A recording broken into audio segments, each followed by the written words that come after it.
बिस्मिल्लाहिर्रहमानिर्रहीम। अल्हम्दुलिल्लाहि रब्बिल आलमीन वस्सलातु वस्सलामु अला सय्यिदिल अंबिया वल मुरसलीन नबीना मुहम्मद व अला आलिहि व सहबिहि व मन तबिअहुम बि इहसानिन इला यौमिद्दीन। अम्मा बाद। आदरणीय दर्शक मित्र, प्रिय भाइयों और बहनों, समाज तथा व्यक्ति पर भयानक प्रभाव सूद का खतरनाक जो असर पड़ता है और जिसके कारण इस्लाम ने इसको अवैध किया है, उसकी का चंद उदाहरण मैं आपके सामने प्रस्तुत करना चाहता हूँ।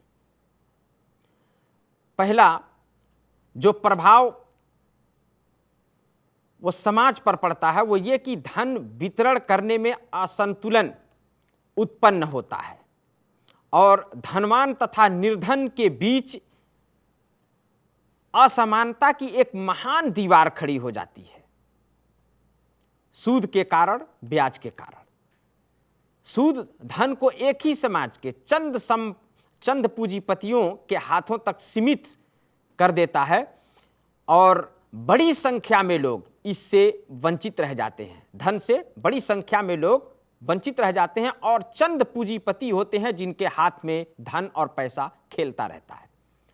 ये धन वितरण में असंतुलन का एक परिणाम है जिससे समाज के मुट्ठी भर लोग अत्यधिक धनवान हो जाते हैं और शेष जो वर्ग के लोग हैं, श्रमजीवी हैं, निर्धन अथवा भूमिहीन हो जाते हैं।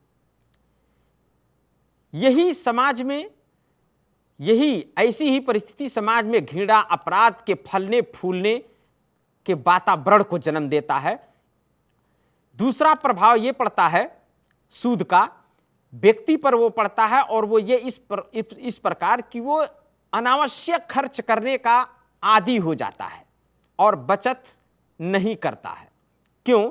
इसलिए कि उसकी मानसिकता ये बन जाती है कि बचाने का कोई वो नहीं है, जो आए ऐशो आराम में खर्च करो और जब यदि भविष्य में कल को कुछ होगा तो सूद पर कर्जा मिल जाएगा और इस प्रकार वो सूद का आदी हो जाता है और चाहे कितना भी वो कमाए उसको बचाने का लालच नहीं होता, बचाने की इच्छा नहीं होती कि बचत करें। इसी प्रकार ब्याज धनवानों को देश के लिए लाभदायक जो परियोजनाएं देश की होती हैं उनमें निवेश करने से रोकने का एक साधन बन जाता है। धनवानों को देश की जो औद्योगिक परियोजना होती है उस परियोजना में वो निवेश ना करके, इसलिए कि जो कुछ प्रतिशत उसको लाभ मिलता है, बैठे बिठाए जो उसको लाभ मिलता है प्रतिशत पे सूद पे दे करके अपने धन को सूद पर लगाता है और जो प्रतिशत पाता है उसको लाभ बगैर किसी हानि और बगैर किसी टेंशन के उसको मिलता है। इसलिए वो आदी हो जाता है और राज्य जो होता है, जो देश होता है, उस देश की जो परियोजनाएं होती हैं कि लोग उसमें निवेश करें, वो उसमें निवेश करने से बचता है और वो निवेश उसमें नहीं करता है। इसी प्रकार व्यक्ति पर इसका प्रभाव भी ये भी पड़ता है कि सूद ब्याज धन की बरकत को मिटाने तथा आर्थिक पतन लाने का एक कारण बनता है। आर्थिक पतन होता है, दिवालियापन जो होता है, व्यक्ति तथा संस्थाओं के सभी आर्थिक पतनों तथा दिवालियापन का एकमात्र कारण उनका निरंतर सूद से लीन रहना है, सूद में लिप्त रहना है। ये बरकत न होने की प्रभावों में से एक प्रभाव है जिसकी अल्लाह ने सूचना दी है। अल्लाह ने जैसा कि कुरान में कहा है कि यमहकुल्लाहु रिबा व युर्बिस सदक़ात, अल्लाह सूद को मिटा देता है और दान पुण्य और नेक कामों में अल्लाह ताला बढ़ोतरी करता है, सदक़ात को बढ़ा देता है। इसके विपरीत लोगों में दान एहसान से धन में वृद्धि होती है, जैसा कि अल्लाह का फरमान है, कहा कि वयुर्बिस सदक़ात, जहां सूद धन को मिटा देता है अल्लाह ताला सूद को मिटा देता है और ये एक परिणाम होता है कि व्यक्ति दिवालियेपन का शिकार हो जाता है। लेकिन उसके विपरीत जो अल्लाह ने दान देने को कहा है उसके विषय में वृद्धि होती है, तो अल्लाह ने उसको प्रश्न करते हुए कहा कि दान पुण्य में बरकत तथा वृद्धि होती है और पुण्य को ये दान बढ़ावा देता है और पुण्य से जीवन सफल होता है। और पुण्य ही है कि जो इंसान का, व्यक्ति का इस संसार में आने वाले का मूल बैलेंस होता है।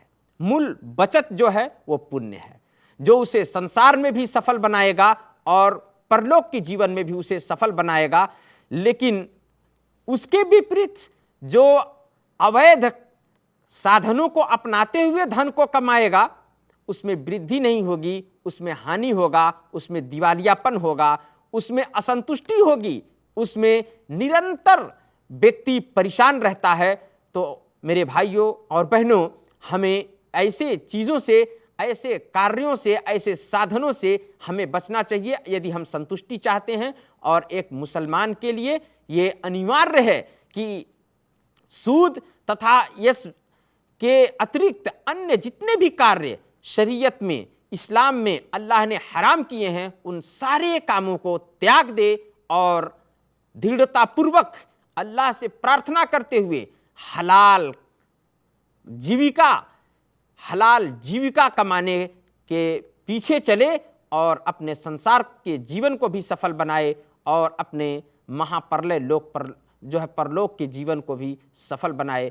अल्लाह हम सबको इसकी तौफीक प्रदान करे और हम सबको इसकी साहस दे। आमीन। वसल्लल्लाहु अला नबीना मुहम्मद व अला आलिहि व सहबिहि वसल्लम।